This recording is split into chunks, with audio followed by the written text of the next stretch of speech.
Welcome back to the Monarch Metamorphosis podcast. It is episode 8. It's crazy to believe we've done 8 of these already, and an endless number to go. 8 special significance. My colleague, who I'll introduce just in a second, said it's the Kobe Bryant podcast. I'm a Michael Jordan guy, so that doesn't really mean anything to me. But also, it's super exciting to have. So we have, I'm not married, no kids. But at the same time, we have something like 70 employees now, so I feel like I have 70 kids. And you're not supposed to pick favorites, which you're definitely one of my favorites. So it's an honor to have one of our head strength and conditioning coaches, Herzig, here to talk about all things women's health, specifically strength training and the transition that's occurring for more women than ever now, going in perimenopause, menopause, and then post. And it's interesting, and Caitlin also informed me she doesn't have social media, so she's out of ninja status, or she don't necessarily know she exists. But one of the things that happened relatively recently is Oprah had it was a show or podcast, I don't recall, where she was basically talking about, what's happening in her life and then the lives of many women that she's friends with, which is this transition from, life to menopause and post.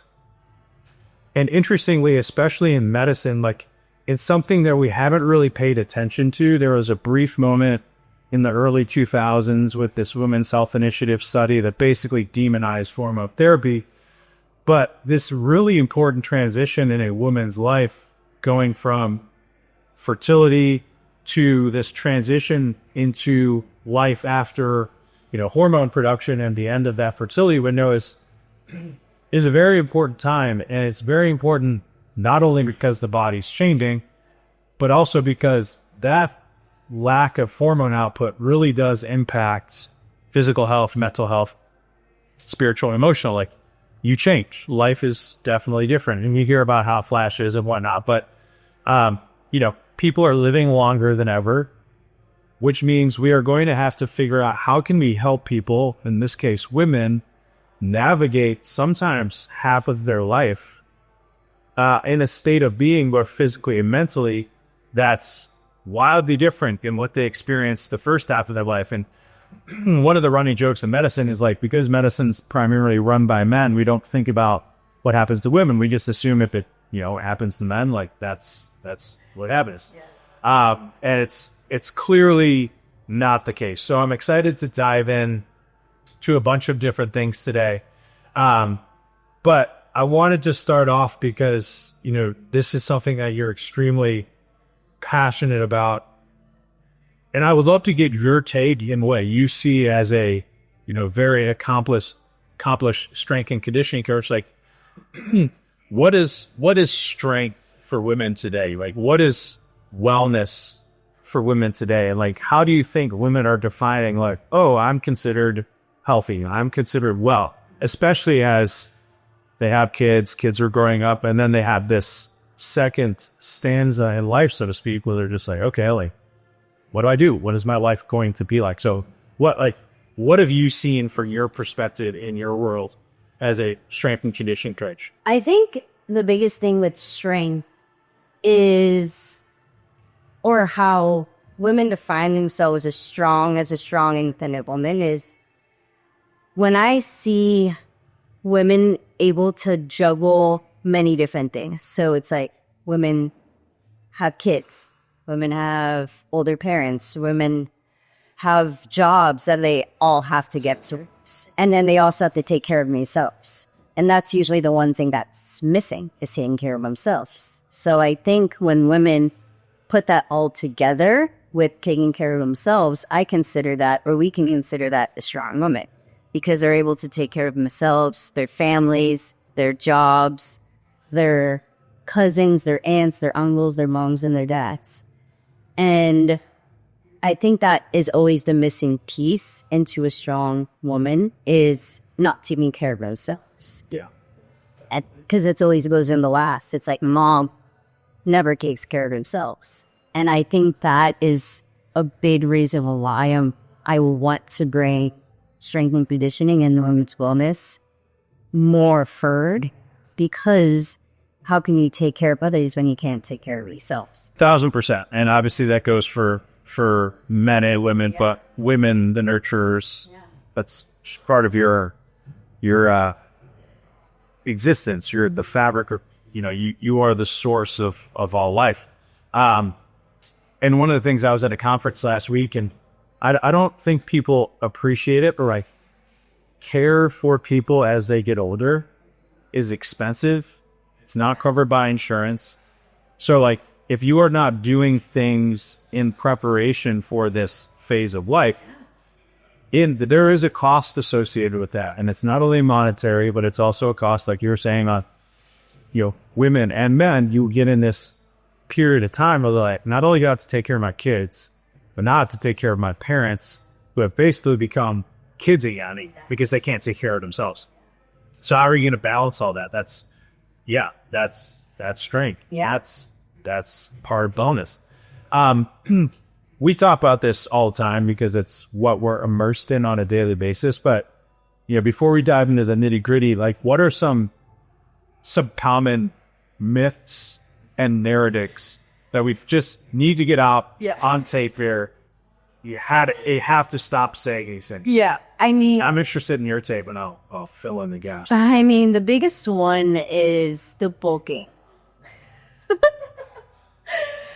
It's like, I don't know, I've tried in the way I train in the last 5 years, the way I've trained, I've eaten, I've tried to bulk. I've always wanted more muscle mass than anything.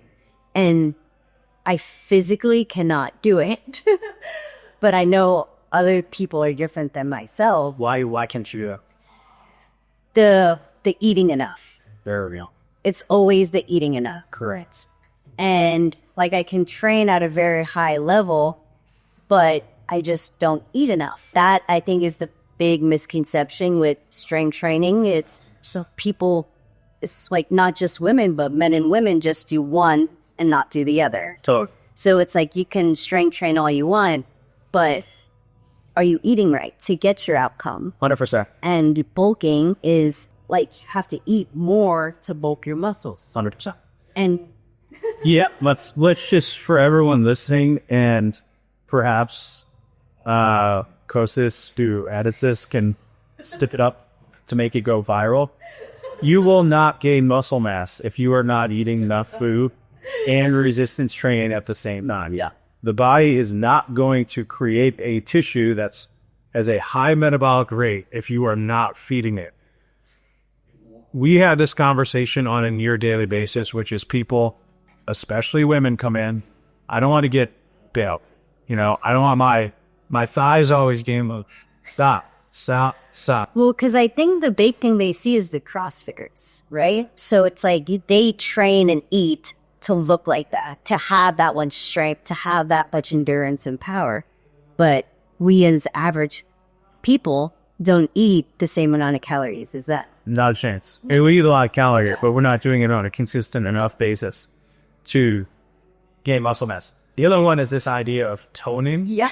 I try to Google what lean, and I know what lean means, but like that together, lean and tone, because I'm still, as a strength coach and trying to get these goals from women, I'm like, I don't know what that initially means. Women want their muscle to look like muscle. Yeah, okay, well, the other that's going to happen is if you have and train your muscle, then it looks like a muscle. You'll get that definition. So that's something that needs to disappear from our lexicon, and hopefully people will stop saying that after they listen to this podcast. Anything else? Common myths before? I mean, the biggest one is I don't want to squat to get my thighs bigger. Yeah. And like, I don't want to do upper body to get your arms. Well, thank you. But I mean, as a woman that's been training almost like 10 years now, like the comments on my body has changed by training in so many ways. What do you mean by that? Like, the big one is you're too small to do that. You're too skinny to do that. Your legs are too big, shouldn't be wearing that. Another one was no one's ever said that. see ya. It's funny because like when we had SIP, I mean it's a pure example of like what we're talking about here in terms of like men and women are not the same, and it's about damn time that we start paying attention to that. Yeah. When we had SIP on here from, have you worked with her? She's more than me. Yeah. I know. I worked with her sometimes. I was like, I've never felt bloated in my entire life. I had no idea. She's like, you're an idiot. Yeah, half the population. Boy, no one's ever looked at me and then like, man, those pants. You should do less squats. Yeah, and like when I was training NFL guys, they were like, "Whoa, look at your arms! Like that's way too big for a female, or your traps are way too big."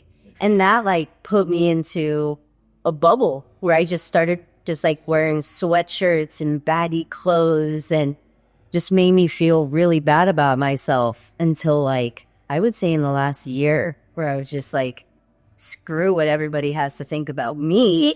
Yeah. This is my life and my journey. And that goes kind of into like the mindset standpoint, which I think is hard for people to appreciate because, I'm 38. It's very difficult for me to think about like what is Ryan's life going to be like when I'm 40 or even 40. Yeah. Like all I know is what am I going to do today that is going to allow me to get incrementally better because I know it's going to pay off in the future. I know it's going to be beneficial in terms of compounding. So first and foremost, before we dive into kind of like some more of the subtleties that I think are important and you think are important in terms of women and straight training, like how do you approach, because we have a lot of women within the Monarch ecosystem, late 30s, early 40s, a couple kids, job, and they're coming to us because they've realized like I need help and my life would get infinitely easier if I can just show up in one space and I'm directed in terms of all the major components of my health journey. So like, how do you approach first and foremost a woman, who is starting this process and may have some of those preconceived notions? Like, what is your approach to helping them understand like there's a mindset shift that needs to occur? Otherwise, you're not going to achieve the goals you want to achieve because you're diametrically opposed from a philosophical standpoint of what we are going to have you do here. How do you approach something like that? I mean, I think the biggest challenge is when someone puts too many guardrails on their training because they don't want certain things. And I think the biggest thing is just like understanding why. Like, why do you want these guardrails? Like, why don't you want to do up your body? Like, why are you limiting your body as a whole because it's something that you have forever to only one body part? And I think the big thing is like, you use your upper body more than women think. You use it to carry your baby, you use it to close a car door, you use it to reach up to put dishes away. So why are you limiting your upper body or anything above your pelvis to get stronger because you're scared to look like a man in those upper bodies? Yeah. So I think when I approach that, I'm just like, why don't you want to do it? And like understand their side of why they don't want to use them base. Sure. And then I try to educate women on why training the body as a whole can be so helpful, because it does go into your mind. It does go into your well-being of emotional, and I do think it goes into more emotional than anything else. Sure. Because it's a one-stop shop. I do think we can continue to improve the narrative, but like, I mean, we see women of all various different age groups and training histories. Like, they come through here, and when they get strong and they get capable, a lot of these things melt away. But they have to be able to actually, move through some of those mental blocks that I think have been instilled in various other forms of movement practices that are very common. Like, I'm unabashed. I do group fitness, very Soul Cycle. And for me, like, I'm an incredible dancer. My Soul Cycles didn't make sense to me. But I think there are some misconceptions in the way that, like, people that gravitate to that because those are more female centric and this is how they lift, and all these things. Not to shit on Soul Cycle too much, but like I do think that getting women to that place where they're strong and capable is extremely important. The other thing we have working for us, we have a lot of strong women trainers, and not as much at West Hollywood, but Brentwood, we have, I'd say, almost our whole staff. Almost our whole staff. Yeah. Are female strength and conditioning coaches, which I do think generates trust, and perhaps that's a shift that has to occur in the industry, which is like, we got to get more diversity amongst strength coaches, right? It can't just be alpha dude, big beard, tattoos, like enormous. Like, we need different representation, which is something hopefully we will continue to improve upon as we launch our trainer mentorship, where we can get coaches in, which will be happening very shortly. So I'm super excited about that. But like, it's amazing to see the women that we have here that are members that are just like amazed at what they're capable of. And certainly I've never had anyone here been like, yeah, I'm not happy with the muscle mass that I'd be in. I don't remember that. Everyone's just, they're happy to be able to do things they enjoy at a very high level. That's why I like training when our members are there. Yeah. Because they see me, a 5'2" small girl, and I'm deadlifting 225. Yeah. And like, great. It's not supposed to happen. Like, that's not supposed to happen. Yeah. As like me being so small. Sure. But I think it's like, when they see me training, how hard I train, whether it's lifting or doing sprints or anything like that, or even long distance, like, I like to defy the odds. What we're supposed to be. 100%. Supposed to is like such a suppressive, just group think type thought. Like, supposed, what does that even mean? So that's the antithesis of what I think human existence is. It's like, be the best version of yourself. There is no supposed to. Like, you get to chart your own course. We have one body. We have one shot at this in this lifetime. Like, there is no supposed to. So, one of the things I'm interested in, I'd love to get your take on it, because I am still learning, and part of my learning is, to be honest, like, trying to figure out how to integrate this idea into what we do, because we've tried to take components of like professional training and implement that into our general population. Yeah. And it's harder than you think, because these people's livelihood is not predicated on athletic performance. Yeah. So there have been things that I would have loved to have done that we've had to sidetrack. But an interesting one that I'd love to get your thoughts on are this idea, and I'm hearing it more and more, that women should train for their psyche.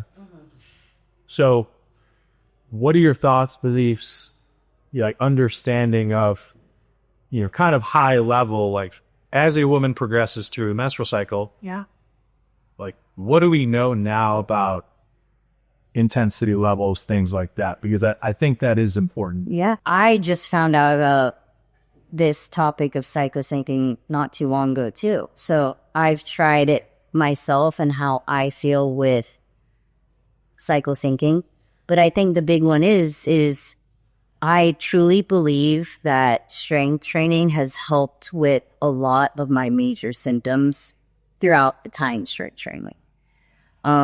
Meaning, like, I've gotten stronger. My cardiovascular has increased by so much, but the symptoms of cramping, of low back pain. Those were my two big ones, and fatigue. And as I've consistently strength trained, I would say in the last 3 years, all of those symptoms have decreased by a lot. And I do believe strength training can help women on their cycles. So it's like when the week before a cycle or even on our period, like we are very, very tired. And we get brain fog, we just get low fatigue. So you're trying to figure out how we can train women during that time so they don't have to skip strength training. Sure. Because consistency is the only thing that will get you to your full. Sure. So if you stop for a week, you just have to push that program back down and then kind of. And you stop for a week every month, like that's a significant amount of time. Yeah. It's like 20% of the year. Exactly. Yeah. So it's like, let's go into like estrogen. Sure. Estrogen produces strength and power. So when you are on your period, during that time, a lot of your hormones are not there.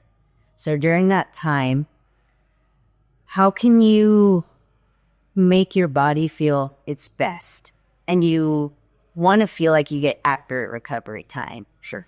So I believe that the week leading up to your cycle and the last day of your cycle, we should be thinking more volume, more moving late faster, just trying to work the body into those higher volumes with a little bit longer rest. And in my opinion, like messing with the rest time can dictate on how you're feeling. Like some people have really bad nausea and low fatigue. So I think like high fatigue, yeah, sorry. At the end of the day, you feel the way you feel. So in the way I see it as a strength coach, I'm like, how can I make you feel better during this time? Where you can come in during this week. And so after the week, when you're done with your period in the week after, about 10 days, is where you would want to lift your heaviest because you have more energy during that time. Your strength and power is coming up because your estrogen's coming up. So you just want to think about your cycle and like the estrogen and progesterone, like where they go down and where they go up. Sure. And what links of strength training goes with those two. Sure. And when I had done it myself, I had felt better throughout my day because I trained so early in the morning. Sure. And how can I make myself feel better for the next 12 hours rather than just super fatigued by noon? Sure. And so I think the way I see strength training and cycle syncing, it can be beneficial. Sure. But you have to know your body. Sure. And that's the big thing that a lot of women don't know is how the way their body feels. They don't have a connection with their body because of like the drinking and the eating. So it's like they're always bloated and inflamed. Yeah. But is it because of your menstrual cycle or is it because of your diet? Yeah, and I think that, that encapsulates what we're trying to do, which is, with strength team, nutrition, medical, physical therapy, recovery is like, I do think people are out of touch with who they are for many different reasons. And that's a physical, we get most people that, the best I've ever felt was 10 years ago, 20 years ago. Well, what changed? And it's all the things that you mentioned. It's sleep, it's stress, it's drinking, it's nutrition, it's movement. So strength training, I think, is a strong consideration, but it's also a piece of a larger puzzle. So again, as the body functions fully integrated machine, like we also have to think about the other aspects as well. But I do think there's an interesting wrinkle there in terms of the idea that like volume, intensity, load do need to be considered depending on where a woman is at in that phase. Because men can just show up and You guys can just get after it. Yeah, which is also not the best. Yeah. I was saying the other day, like, I don't know the last time I did a deload week, just like it seems I need to get better at that. Yeah. And that brings me to my next thought, which is like, we don't have definitive answers as of yet, and a lot of things are changing in our medical socioeconomic ecosystem, in the sense that we're just starting to appreciate how beneficial strength training is. We're just starting to appreciate how important maintaining muscle mass and strength is in terms of longevity. We are finally coming back around in terms of understanding that, like, this study that dictated hormone therapy for women going through menopause equals high risk of cancer, heart disease, things like that, was not incorrect, but it didn't tell the whole story, or maybe it didn't tell the whole story, which is you need to think about hormone replacement as you're progressing into the perimenopausal period. You can't wait till 10 years after you're done to start. Same thing with, like, you can't wait till 10 years after you've gone through menopause to be like, oh shit, I'm losing a lot of muscle mass and my bone density is concerningly low. I am frail. Yeah. Like, not that you shouldn't start if that's where you are, but like, it's a little bit late. Yeah. It'll just take longer. Yeah. So what are you hoping to achieve? We'll say within Monarch for sure.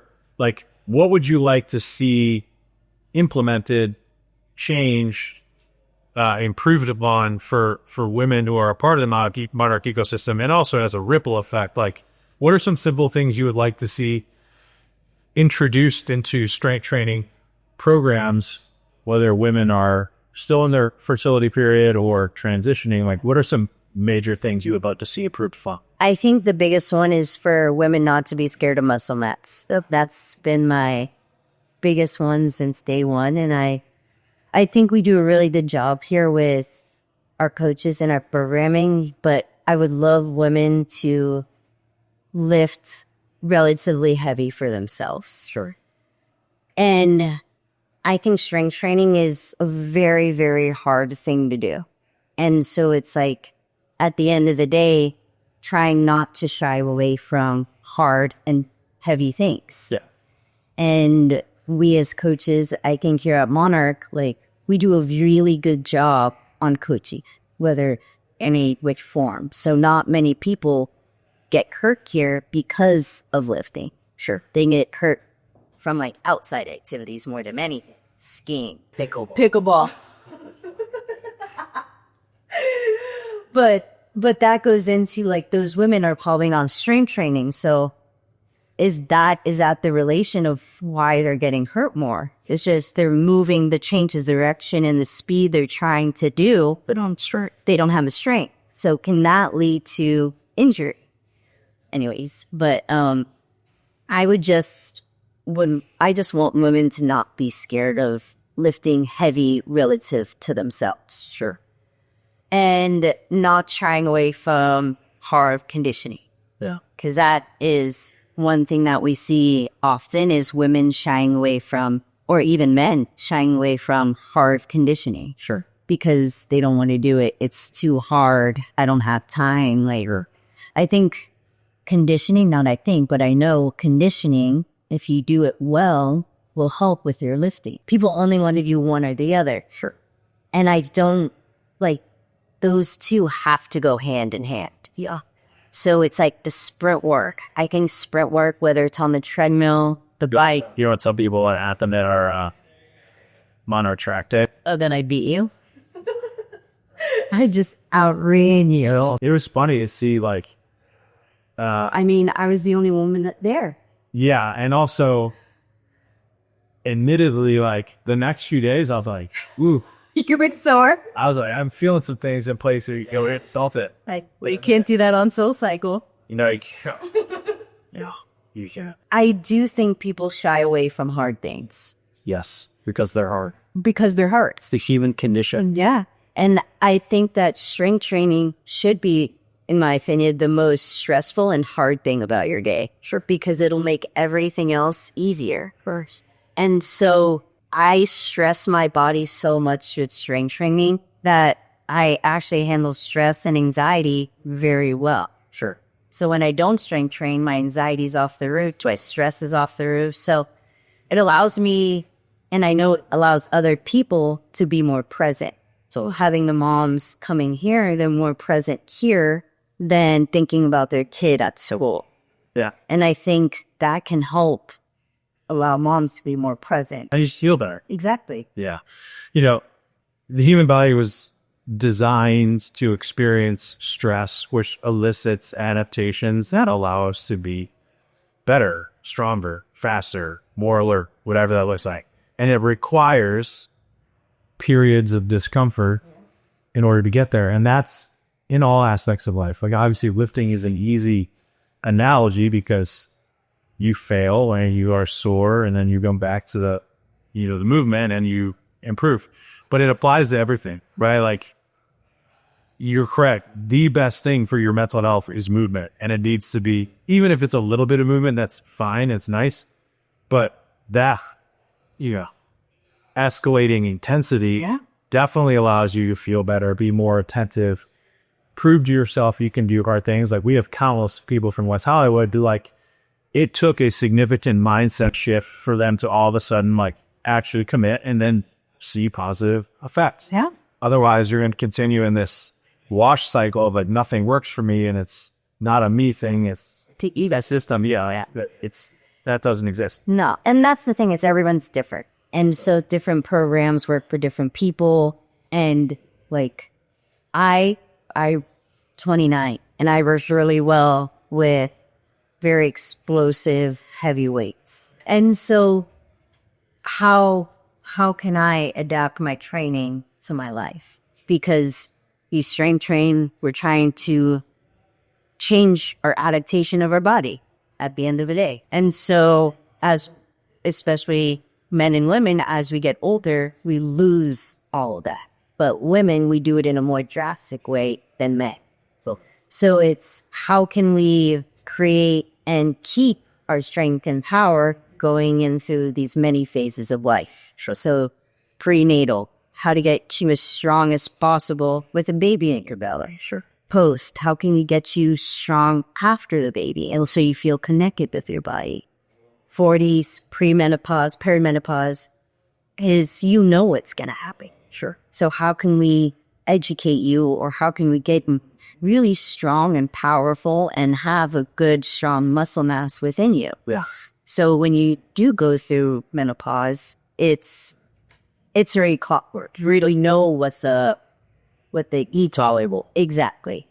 You already have those healthy habits within you. Sure. So you're not starting at 60, 55, 60, but you started when you had a baby. If you could go back, and maybe you wouldn't change anything, I definitely would, but if you could go back to a younger version of yourself, would you change your approach in terms of how you took care of yourself, lifting or not? If that's included, great.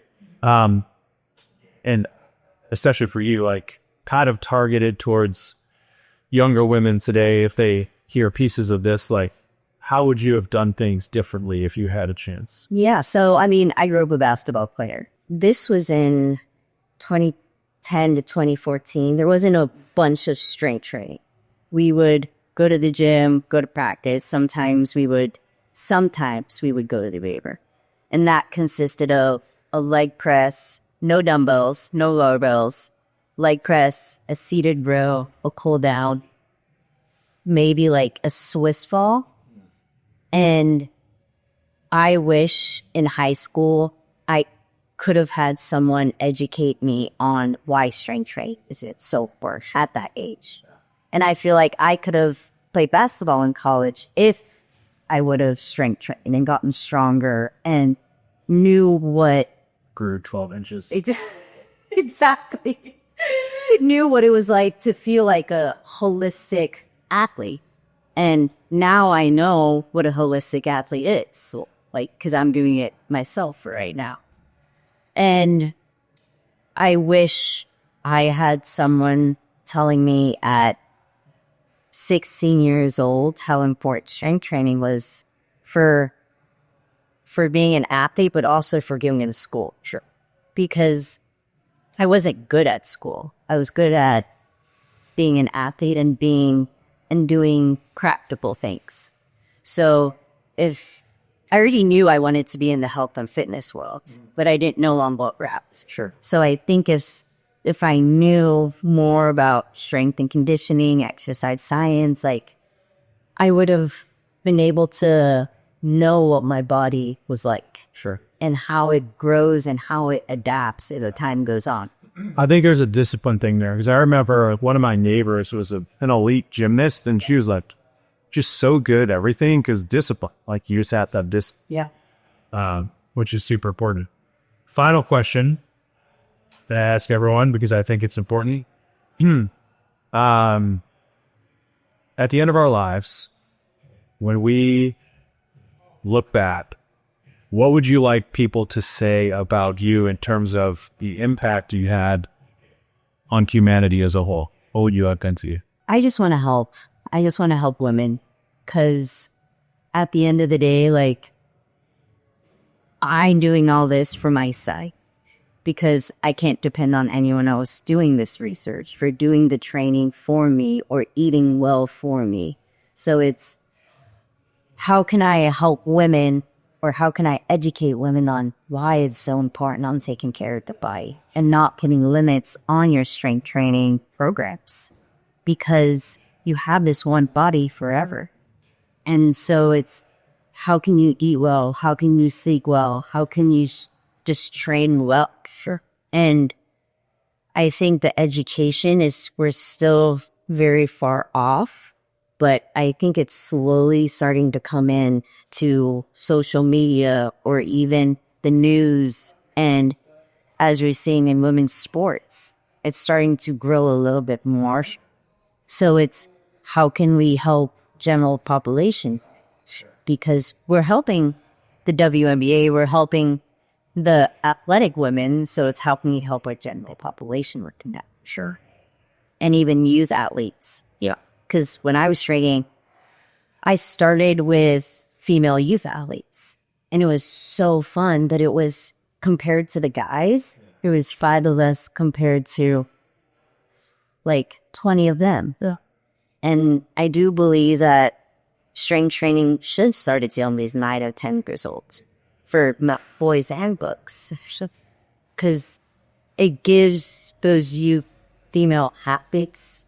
It was just one of the greatest things to see is how strong they felt. Like, can I go up, coach? Yeah. And it was a different type of breed, youth female athletes. Amazing. Yeah.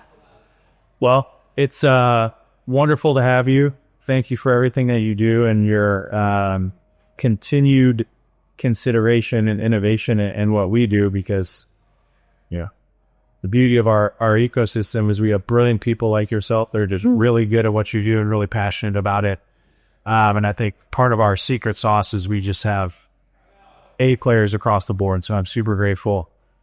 And look forward to seeing what happens, especially as you go to Playa Vista and share love with the people in the South Bay, which for people listening, a Playa Vista Club opens end of May.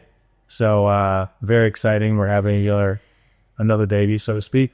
Thank you for being here. You look great in our merch. Shout out Lululemon, and hope people gain some wisdom from this, or at least skip them thinking about maybe they should try something new. Yeah. With that, thank you guys for listening to the Monarch Metamorphosis podcast, and stay tuned for follow-up episodes.